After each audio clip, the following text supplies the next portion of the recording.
So yeah, as you can tell from that blockbuster trailer, I went to Rwanda for the first time this summer. It was a beautiful trip. Actually, before we get started, I'm just letting you know now, the editing quality of this video is absolute garbage. I'm just saying it now. Please, I don't want no angry comments. I don't want no trolls. I'm a Christian, allow me. I'm a born and bred Londoner, and I've done alright for myself here, but I've always felt like there's a physical disconnect between me and home, like there was something missing. Because no matter how much your family can raise you and immerse you in a culture, you really have to go physically and experience it yourself. And that's exactly what I did. I had to swap the murky grey city of London for the land of 1,000 hills. Jeez, that transition was cold. But anyway, before arriving, I wasn't quite sure what to expect. I had a rough idea of places I wanted to see, things I wanted to visit. However, I was blown away with this experience, which is why I wanted to share it with the world. So yeah, enjoy. Now, before the fun kicked off, there was a small matter of getting there. We have to thank the people at Rwanda Air for their fantastic hospitality and general respect. That 10-hour flight went very quickly.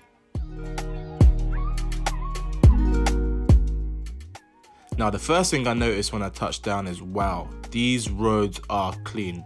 I couldn't believe my eyes, beloved. A few media publications describe this as the cleanest city in Africa. There's even a national ban on plastic bags. I mean, people really respect their environment here, which I am not used to coming from London. The government even enforces an initiative called Umuganda, which takes place on the last Saturday of every month. It's essentially a national community service day. People come into the streets and clean up the roads, basically looking after their environment. But I'ma keep it tree-top tall, beloved. I didn't come here to look at pavements. The open plan nature of most of the restaurants here meant the odours emanating from the kitchen attacked your nose like a Liverpool counter-attack. I had to investigate. Now, I had tried most Rwandese food at home, beloved. In Sombe, des haricots to name a few. However, les brochettes, now that was a new development. Now, I don't like eating alone. I'm what you'd consider a team player.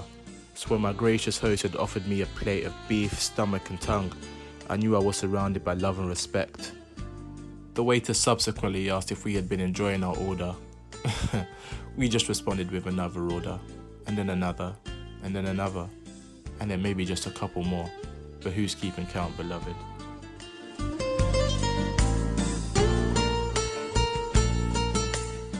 But we couldn't stop there.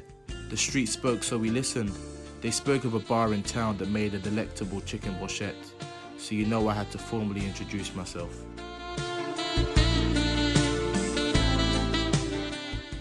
I started collecting brochette like infinity stones. The next challenge was the fish. I had to add some extra chili just to keep me grounded and restore some humility to the trip.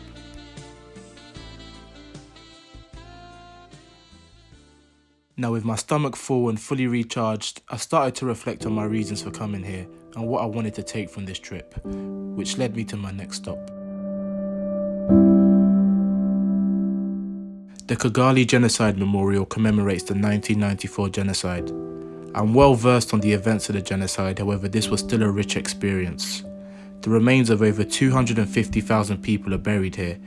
This acts as a permanent memorial to those who fell victim to the genocide and serves as a place in which the bereaved can bury their family and friends with dignity. The audio-guided tour not only explores the long-term causes of the genocide, however also recounts first-hand experiences from survivors on how the atrocities were carried out.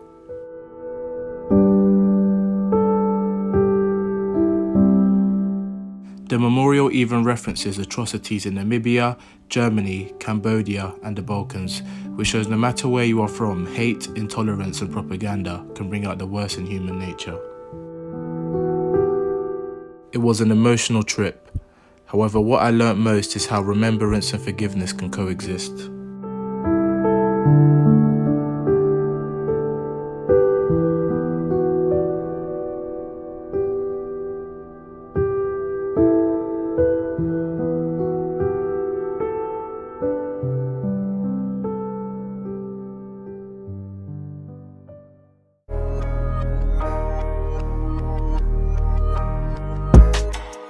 We then headed south for our next adventure, but not before stopping off at a local bus station for a few local treats.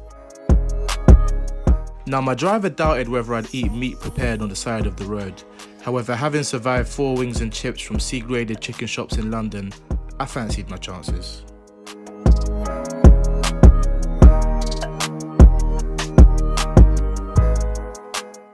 And this is what it's all about, beloved. Eating perfectly grilled sweet corn at a busy bus station. And of course 1 or 2 samosas for the road, but like I said, who's counting?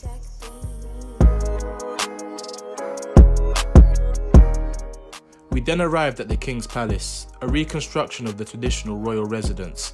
Now, I wasn't allowed to take any videos here, however please feel free to use the following picture as your screensaver.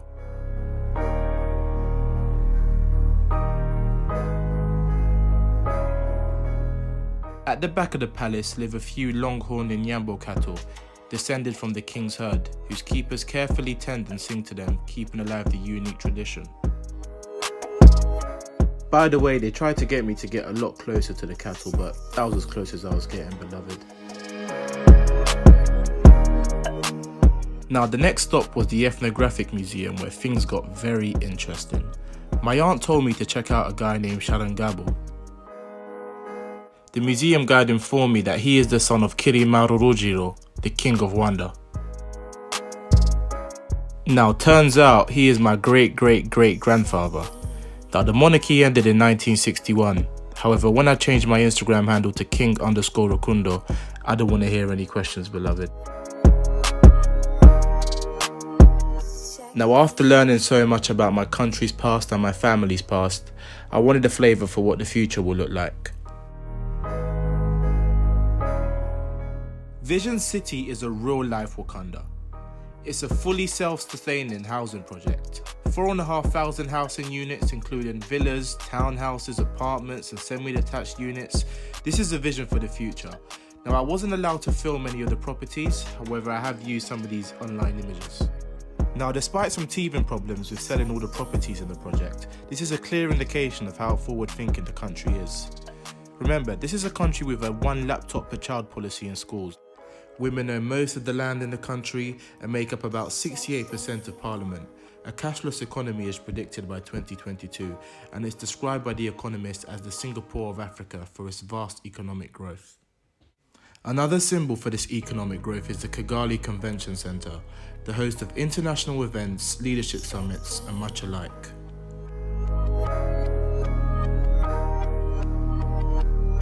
I was taking a quick tour of the centre when I heard a familiar voice. Surely not. It can't be. Oh, it's only Arsenal and England legend Tony Adams.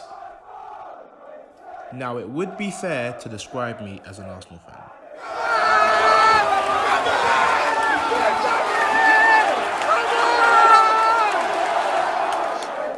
So you can imagine my excitement meeting club legend Tony Adams in Kigali of all places. I managed to get a signed picture with the Arsenal legend as well as a photo.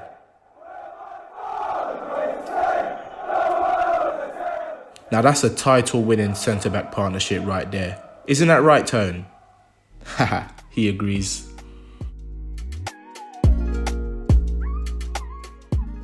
Anyway, back to the convention centre. You can enjoy a nice relaxing meal overlooking the beautiful city. As my trip drew to a close, I knew I had to make one final stop, Gisenyi.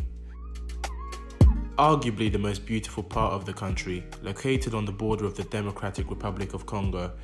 You know what, I've said enough this video, just enjoy.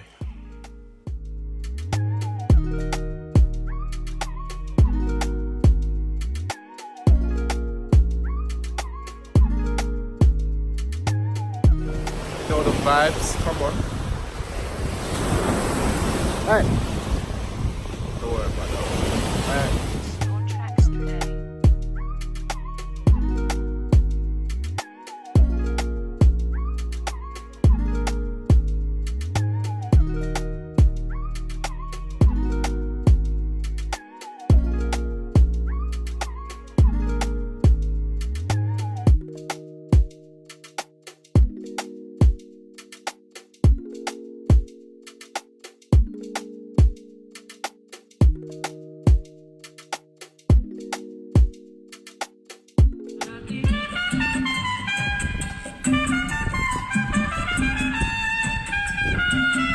And is he not living the dream, listening to South American music in his own bar? Actually, speaking of bars, honourable mention to Pili Pili Bar in Kigali. Incredible vibes.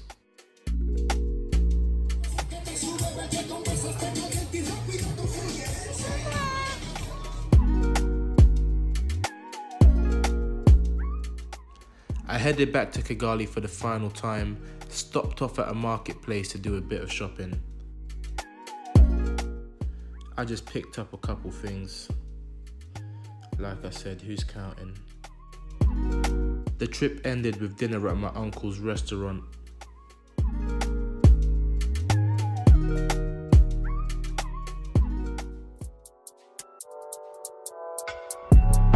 So as I settle back into rainy London, I reflect on how much this trip meant to me. I hope this video has given you a sense of how much I learned about my family, my culture and my country. But I want to know, what was your experience? Are you part of your country's diaspora? Have you visited for the first time? Let me know how you found it. I'd also like to thank my family for making me feel so welcome and making the trip so memorable. And Kigali, I'll be back next year to find a wife, because the things I was seeing out there, yeah, whew, that's a whole other video, beloved. Peace.